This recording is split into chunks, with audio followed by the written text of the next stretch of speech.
அனைவருக்கும் இனிய மாலை வணக்கம். நாம் தற்சமயம் என்ன மாதிரி ப்ராசஸ் இருக்குதுன்னு பார்த்தீங்கன்னா, இன்றைக்கி சமீபத்தில் அதாவது டெட் பேப்பர் 1 மற்றும் பேப்பர் 2க்கான ஆல் டிக்கெட் வந்து ரிலீஸ் பண்ணியிருக்காங்க. ஸோ அடுத்த கட்ட நகர்வாக பார்த்தீங்கன்னா, டிஆர்பியில் வந்து இந்த அகாடமிக்கில் கண்டிப்பாக வந்து இன்னும் ஒரு 4 இல்லை 5 மாதங்களில் முடிக்க போகிற தேர்வுகள் மொத்தம் 3 இருக்குது. ஒன்று கட்டாயம் வந்து பிஇஓ வரும். So college TRP notification process போயிட்டுருக்கு. கண்டிப்பாக அந்த எக்ஸாம் பிளான் பண்ணி அப்புறம் முடிஞ்சிடும். செகண்ட் ஒன்று பார்த்தீங்கன்னா பிஇஓ. ஸோ இந்த பிளாக் எஜுகேஷன் ஆஃபீஸர்ஸ் கண்டிப்பாக போன முறை 33 சீட் வந்தது. ஸோ இந்த முறை வந்து இப்போ நம்ம ஒரு 51 சொல்லியிருக்காங்க, ப்ளஸ் கூட ஒரு 20 ஆட் ஆகிறதுக்கு வாய்ப்பு இருக்குது. ஸோ நமக்கு வந்து மொத்தமாக ஒரு 70 to 75 சீட் இப்போது அடுத்த கால்புராவம் பிஇஓ கால்புராவத்துக்கு வாய்ப்புகள் பிரகாசமாக இருக்குது. ஸோ இது வந்து ஹெச்எம் பேனல், அது இல்லாமல் ஒரு நல்ல ஒரு அதிகாரி போஸ்டிங்கு. ஸோ இது முடித்த உடனே அடுத்து ஹெச்எம் ஆகலாம், இல்லைனா நீங்கள் டிஓ ஆகலாம், அடுத்து அப்படியே சிஓ ஆகலாம். ஸோ எல்லாமே வந்து குரூப் 1 கேட்டருக்கு போயிடலாம்.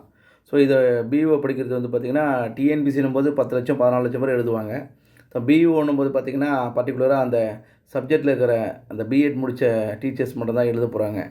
ஸோ அதில் நல்ல ஒரு டிஎன்பிசியில் நல்ல நாலேஜ் இருக்கிறவங்க, அதுக்கு அடுத்ததாக வந்து இல்லை நம்ம பிஇஓ தான் படித்து பாஸ் பண்ண போகிறோன்னு ஒரு நல்ல ஒரு வெறியோடு இருக்கிறவங்க நல்ல ஒரு ஆப்பர்ச்சுனிட்டி பயன்படுத்திக்கலாம். இந்த 70 சீட்டுமே டிசிஏவிலவே எடுக்கணும் அப்படின்ற மாதிரி நம்ம ஒரு டார்கெட் பண்ணலாம். நாங்கள் கூட அப்படி தான் ரொம்ப ஆசைப்பட்றோம். ஸோ அந்த 70ல் நீங்களும் ஒன்றா இருக்கணும் அப்படின்றதுக்காக உங்களுக்கு அனைவருக்கும் வாழ்த்துக்கள் சொல்லிடுறேன். ஸோ அது பிஇஓட சிலபஸ் பேட்டர்ன் 2025 to 26. இது வந்து சிலபஸ் மாறுமா சார், சேஞ்ச் ஆகணுமானா நோ சேஞ்ச். ஏன்னா அந்த பிஇஓவில் பார்த்தீங்கன்னா கண்டிப்பாக வந்து கம்பல்சரி வந்து அந்த சிலபஸ் வந்து 5 வருஷத்துக்கு இப்போ தான் சமீபத்தில் சொல்லியிருக்காங்க. 5 வருஷத்துக்கு அது இருக்கும், இல்லைனா 3 தேர்வு நடத்துவாங்க. ஸோ அப்போ ஃபஸ்ட்டு பார்த்தீங்கன்னா பிஇஓவில் ஒரு தேர்வு வந்து அதாவது 6 கொஷின் பேப்பரு 2020 ஒரு எக்ஸாம் முடிஞ்சிருக்குது. செகண்ட் வந்துன்னா 2023 இப்போ சமீபத்தில் 33 சீட் இருந்தது. அடுத்ததாக 25 26 மூணாவது எக்ஸாம் நடக்க போகுது. இந்த மூணாவது எக்ஸாமில் 100க்கு 89%, 99%, 100க்கு 99% சிலபஸ் மாறதுக்கு வாய்ப்புகள் இல்லை. வாய்ப்புகள் அதாவது ஒரு சில தான் மாறினா கூட அதெல்லாம் நாமளே கேரண்டியாக அதை சேஞ்ச் பண்ணி உங்களுக்கு ப்ராசஸ் பண்ண ஒன்றும் ஒரி பண்ண வேண்டியதில்லை. ஸோ 2025 to 26 போது இப்போ தான் சொல்லியிருக்காங்க. மூணாவது எக்ஸாமுக்கு கண்டிப்பாக அதே சிலபஸ் தான் இருக்கும். ஏன்னா எலெக்ஷன் வரதுனாலே மற்ற டீட்டெயில்னாலே சிலபஸ்லாம் மாற்ற மாட்டாங்க. ஸோ இந்த எக்ஸாமுக்கு ஏற்கனவே படித்தவங்க, ஏற்கனவே ஒரு மார்க்கில் போனவங்க தயாரான போன வாட்டி கிட்டத்தட்ட தமிழ் வழி கோட்டாவெல்லாம் கிட்டத்தட்ட 97 வரைக்கும் கூட கிடச்சிது. 97 மார்க் எடுத்தவங்க கூட ஒரு பிஇஓ ஆக முடிஞ்சுது. ஸோ தமிழ் வழி கோட்டா வச்சுருப்பீங்க. ஸோ அதில் விமன்ஸுக்கு வந்து கிட்டத்தட்ட 33% கோட்டா இருக்குது. சரிங்களா? நிறைய விஷயங்கள் இருக்குது. பட் ஆனால் 2025 26க்காக தயாராகிறவங்க எல்லாருக்காகவும் பிரத்யேகமாக மெட்டீரியல், நோட்ஸு, வீடியோ கிளாஸு, நேரடி வகுப்புகளை நேத்தியே நம்ம ஸ்டார்ட் பண்ணியாச்சு. ஸோ நேரடி வகுப்புகள் அப்படின்ட்டு எல்லாமே ப்ராப்பராக போயிட்டுருக்கு. ஸோ இந்த மாதிரி எல்லாத்தையும் சரியான முறையில் பயன்படுத்தி இந்த பிளாக் எஜுகேஷன் ஆஃபீஸர் ஆகிட்டு நான் அடுத்ததாக வந்து குரூப் 1 கேட்ட வரைக்கும் போகணும்னு ஆசைப்பட்றவங்க நம்மளை ஃபாலோ பண்ணலாம், ஒன்றும் பிரச்சனை இல்லை. ஸோ இதில் வந்து முக்கியமாக என்ன பார்த்திங்கன்னா, ஒரு முறை நம்ம போன எக்ஸாம் ஒரு முறை ரிவ்யூ பண்ணுறது பெஸ்ட்டு. இந்த பிளாக் எஜுகேஷனல் ஆஃபீஸரில் பிஇஓவில் 2023 மொத்தம் வந்து 150 வினாக்களுக்கு நீங்கள் வந்து 100க்கு மேலே எடுத்தோம் கண்டிப்பாக வேலை கிடச்சிது. தமிழ் வழியிலும் போது 97 98 வரைக்கும் கிடச்சிது. ஸோ நம்ம இதை வந்து 100க்கு மேலே டார்கெட் பண்ணவங்க கட்டாயமாக வேலை கிடச்சிடும். ஸோ இதில் வந்து டிஎன்பிசிக்கும் இதுக்கும் ஒரு சேஞ்ச் ஆஃப் வியூ இருக்குது. ஏன்னா முக்கியமானதே வந்து இந்த அதிகாரி போஸ்டிங் வந்து அரசு பள்ளிகளை ஆய்வு செய்யக்கூடிய ஒரு அதிகாரியாக இருக்கிறதுனால சைக்காலஜிக்கு 30 மார்க் கொடுத்துருக்காங்க. இந்த ஒரு 30 ப்ளஸ் இங்கிலீஷ் இருக்கு இல்லையா, அதில் ஒரு 18. ஸோ இது இந்த 48 தான் முக்கியமானது. 48 தான் இந்த உயிர் நாடி மாதிரி.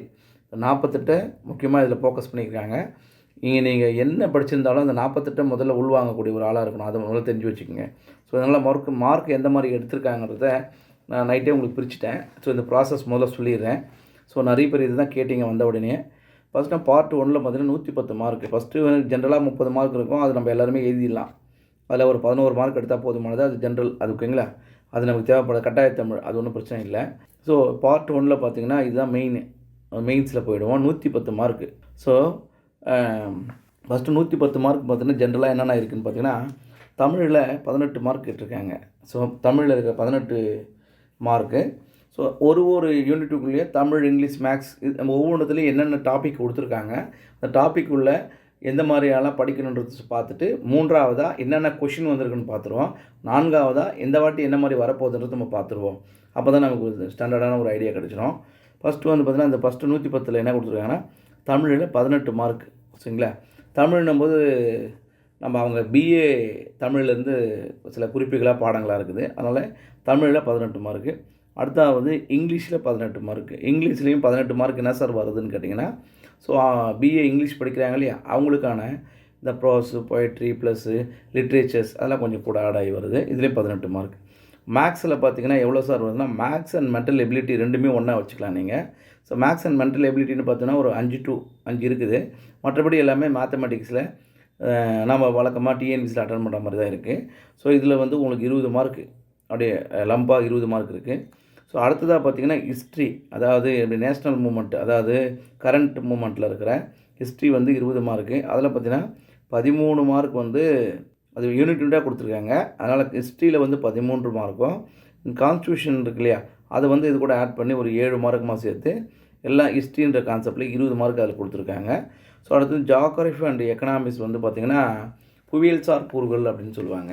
ஸோ நம்ம தமிழகத்தை பற்றி, இந்தியாவை பற்றி, ஸோ ரொம்ப அதாவது 6 to 10 லெவலில் படிப்போம், 11th 12th படிப்போம். அடுத்து அது மேலே இல்லாமல் ஒரு சில 1-2 வினாக்கள் வந்து ஸோ அது கூட ரெலவெண்ட்டாக இருக்கிற மாதிரி நம்ம இந்தியா இயர் புக்ஸு, ஸோ சில புக்குகள் இருக்கிற மாதிரி 1-2 கேட்டிருக்காங்க, கரண்ட் அஃபேர்ஸ் மாதிரி. ஸோ ஜியோகிராஃபி அண்ட் எக்கனாமிக்ஸ் பார்த்திங்கன்னா ஒரு 17 மார்க்கு இது தனி இதில் ஆட் பண்ணியிருக்காங்க. ஸோ சயின்ஸ் பார்த்திங்கன்னா அதனுடைய முக்கியத்துவத்தை பார்த்திங்கன்னா ஃபிசிக்ஸில் 6 கொஷின் கேட்டிருக்கேன். மொத்தம் 21 வினா வந்திருக்குது. நான் அந்த 21ல் ஃபிசிக்ஸில் 6 வினா வந்திருக்குது, கெமிஸ்ட்ரியில் 7 வினா வந்திருக்குது, ஜுவாலஜியில் 6 வினா வந்தது. அடுத்ததாக வந்து பாட்டனியில் பார்த்திங்கன்னா 2 வினா இடம்பெற்றிருக்குது. ஸோ ஜென்ரல் நாலேஜ் அப்படின்னும்போது பார்த்திங்கன்னா கரண்ட் அஃபேர்ஸ், அதாவது ஸ்போர்ட்ஸு, புக்ஸு, இந்த மாதிரி ரெலவெண்ட்டாக இருக்கிற முக்கியமான அவார்ட்ஸ் அப்படி மாதிரி கணக்கெடுக்கும்போது ஒரு 6 கொஷின்ஸ் இருக்குது. இது முல்ல எல்லாமே சேர்த்து ஒட்டுக்கா. ஸோ இது இல்லாமல் இந்த ஜென்ரல் சயின்ஸ் மட்டும் 21 இல்லாமல் ஜென்ரல் நாலேஜில் இருக்கிற 6 மார்க்கு தனி கொடுத்துருக்காங்க. ஸோ அதுக்கப்புறம் பார்ட் 2 அப்படின்ற ஒரு கான்செப்டில் பார்த்திங்கன்னா 30 மார்க்கு சைக்காலஜி, அதாவது சைல்டு சைக்காலஜி அண்டு பெடகோகின்ற கான்செப்டில் 10 யூனிட் கொடுத்துருக்காங்க. இதுதான் முக்கியமானது, சரிங்களா? 10 யூனிட்டில் இருக்கிற கொஷின்ஸை நம்ம பின்னாடி ரிவ்யூவில் பார்க்கலாம்.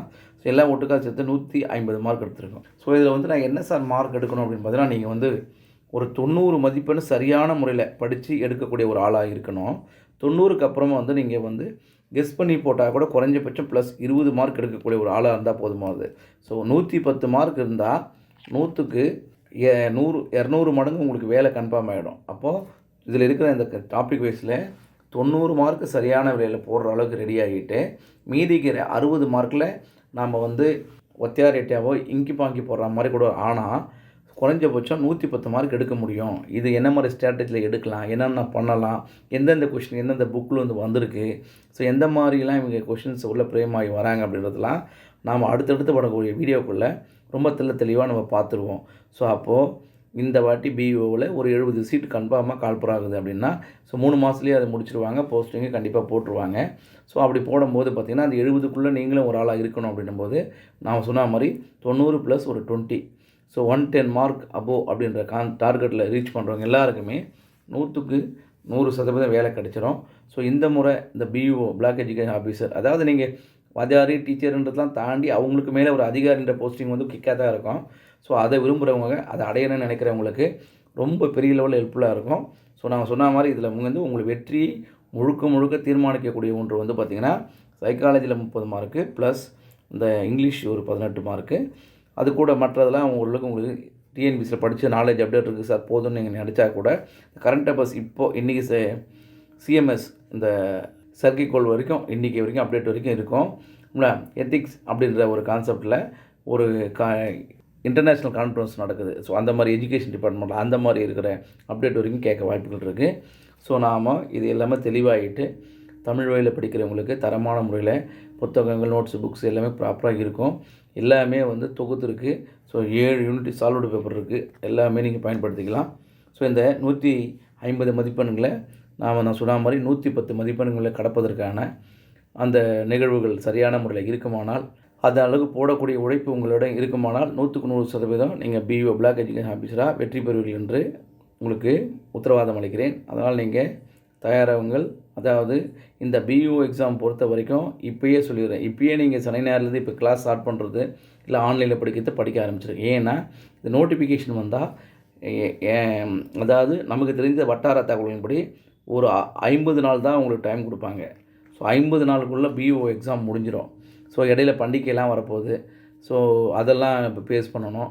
ஸோ இடையில இதெல்லாம் பார்க்குறோம் அப்படின்னும்போது டைம் கிடைக்காம போயிடும். அதனால ஃபோக்கஸ்டு பெரிய லெவலில் ரீச் பண்ணுற இந்த பிளாக் எஜுகேஷனல் ஆஃபீஸர் ஆகணும்னு நினைக்கிறவங்க எல்லாருமே கம்பல்சரி ரெகுலர் கிளாஸாக இருந்தால் சனி ஞாயிறே வந்து ஜாயின் பண்ணிக்கோங்க.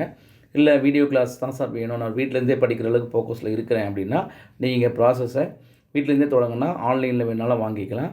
இல்லை சார் எல்லாமே படிச்சுட்ருக்கேன், எனக்கு சில புத்தகங்கள் மட்டும் கொடுங்க, நான் படிக்கிறேன், எனக்கு இது வேணும் அப்படின்னு நீங்கள் விரும்பினீங்கன்னா கூட உங்களுக்கு தேவையான புத்தகங்கள் வரீங்களோ நீங்கள் டிசிஏவில் பெற்றுக்கலாம். ஸோ உங்களுக்கு தேவை ஒரு பிளாக் எஜுகேஷனல் ஆஃபீஸர், அதாவது வட்டார வளமை அதிகாரி என்ற ஒரே ஒரு சீட்டு. அந்த ஒரு சீட்டு இந்த டீச்சர்ஸ் அகாடமி மூலிமா உங்களுக்கு நிச்சயமாக கிடைக்கும். ஸோ முழு நம்பிக்கையோடு படிங்க. இதில் வந்து கண்டிப்பாக ஒரு டாப்பர்ஸ் எல்லாருமே இந்த முறை கண்டிப்பாக நம்மக்கிட்ட வருவாங்கன்ற முழு நம்பிக்கை எங்களுக்கு இருக்குது.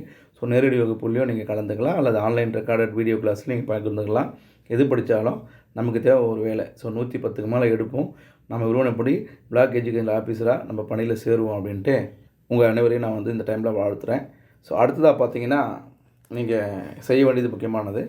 ஸோ அடுத்ததாக என்னென்ன தமிழில், இங்கிலீஷில், மேக்ஸு ஒவ்வொரு சப்ஜெக்ட்டுக்குள்ளே என்னென்ன சப்ஜெக்ட் எந்த மாதிரி படிக்கணும், ஸோ எந்த மாதிரிலாம் மார்க் கொஷின் எடுத்திருக்காங்க, சிலபஸில் என்னென்ன இருக்குன்றதை நம்ம அடுத்த 1 by 1 பார்த்தோம்னா தான் நமக்கு ஒரு ஐடியா கிடச்சிடும். நம்ம முதல்ல பார்த்துக்குவோம்.